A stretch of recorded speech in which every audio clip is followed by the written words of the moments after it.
never imagined that you could see glaciers this big disappearing in such a short time. There's a powerful piece of history that's unfolding in these pictures, and I have to go back. I do not want to go any lower than this. James Balog is trying to prove that global warming is real with his photographs. A spectacular blend of art and science. The initial goal was to put out 25 cameras for 3 years, shoot every hour as long as it was daylight. His work has appeared in National Geographic, the New York Times, Outside, and Vanity Fair.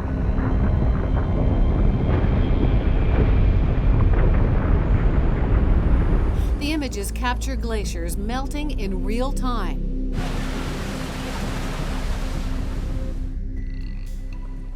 Now he's in Antarctica with the National Geographic aboard the Explorer, documenting the changes there. We set up here in our Toronto studios to speak with Jim via remote satellite uplink to hear more about this latest excursion. Hi, Jim. It's Wendy. Where are you now? Well, we're in South Georgia, which is a 120-mile long island out to the southeast of South America, the southeast of the southern tip of South America, out in an area called the Drake Passage. We just came up from the Antarctic Peninsula, and we've been out for nearly 2 weeks right now. So why are you in Antarctica? What are you hoping to capture? Well, I've been leading a project for 8 years called the Extreme Ice Survey. It's a project of the Earth Vision Trust. And what we've been doing is watching glaciers, watching ice sheets as they evolve as a consequence of climate change.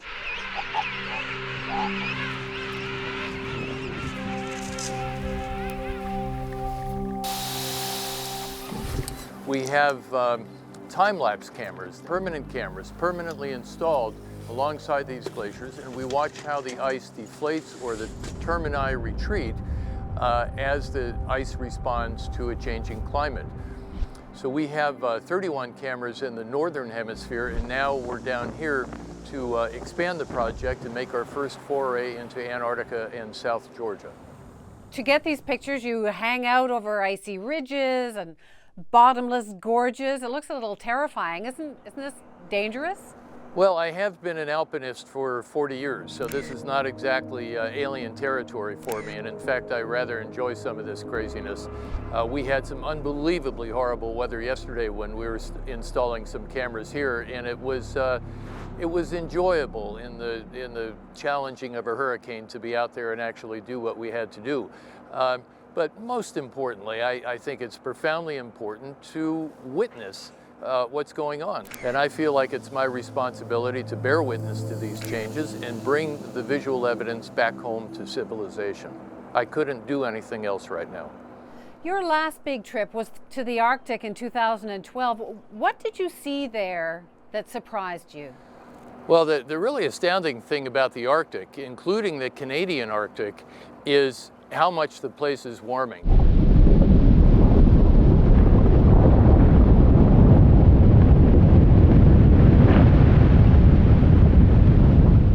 Whether it's Greenland, Canada, or Alaska, it's rapidly turning into a different environment than it used to be. The sea ice is pulling back, the glacier ice is pulling back, plants are migrating, the permafrost is melting. We don't know exactly how much permafrost is melting, but it is melting, and it's becoming a different habitat. And most importantly, the Arctic sea ice itself, that cap of ice up on the Arctic Ocean, is thinning and shrinking in a very dramatic fashion. And that in turn leads to changes in our climate in the lower latitudes, probably. We're still learning what's happening, but that seems to be the case. You know that some skeptics argue that that glaciers are always changing, that this is just part of an ancient process. Well, the glaciers certainly have always changed and always will change. What's very well understood by science at this point is that there's an overlay of the human imprint of burning fossil fuels and warming the atmosphere that's accelerating the retreat of the glaciers. We see that everywhere, and it coincides with the increased load of carbon into the atmosphere. The U.S. Space Agency, NASA, recently said that the ice levels around Antarctica are actually increasing, that they're at the highest level since 1979. The sea ice around Antarctica, which is a very different thing from landfast ice, has expanded as a consequence of winds. East Antarctica is indeed stable. You're correct about that. It may be gaining a little bit in some places, it may be losing a little bit, but it's fundamentally stable because of the unique characteristics of East Antarctica. But the rest of the world of ice, which is a very, very considerable amount of ice, and that includes West Antarctica, the Antarctic Peninsula, an island like South Georgia, all the ice in South America, North America, Europe, Africa, and Asia, the vast majority of those glaciers are thinning and retreating, and that's a big story. Some people might think that you're a bit of an alarmist. You were a skeptic at one point. What changed? Well, I consider myself to be an open-minded person. I am willing to engage with the evidence and the information and keep my mind open. So many years ago, I thought that it was basically impossible for humans to alter the basic physics and chemistry of the planet. It had just never occurred to me that that was a conceivable thing for Homo sapiens to do. And once I understood the evidence that's in the ice and in other parts of the Earth system, I realized that my belief system was wrong, that the evidence was saying that the climate is changing and that I had to change my belief system along with that. And that's what brought me into this whole ice project about 10 years ago.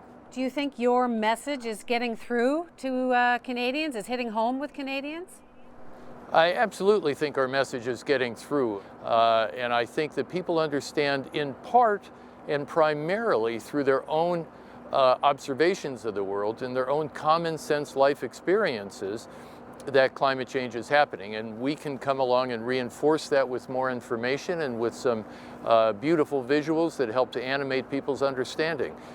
So it all works together. You know, no one thing can possibly change the course of events, but we're doing the best we can with what we can do. What are you hoping that your work, your pictures, will change? What do you want people to do? What I hope people will do when they see these pictures is to understand that climate change is real. And I want them to be animated by the idea that we can do something about it. Look, we have the engineering capability of dealing with climate change. We have the economic solutions, the technology solutions, and the policy solutions. This problem is accumulated over decades and centuries. It's accumulated one tailpipe at a time, and we can do something about it, and people already are. So I want people to look at these pictures, to get motivated, be interested, understand that it's real, and that it's a problem for right now, not just some faraway imaginary future, and deal with climate change in the here and now. It's so beautiful there. You're lucky. Jim, thanks so much. Thanks so much. I appreciate visiting with you. Take care.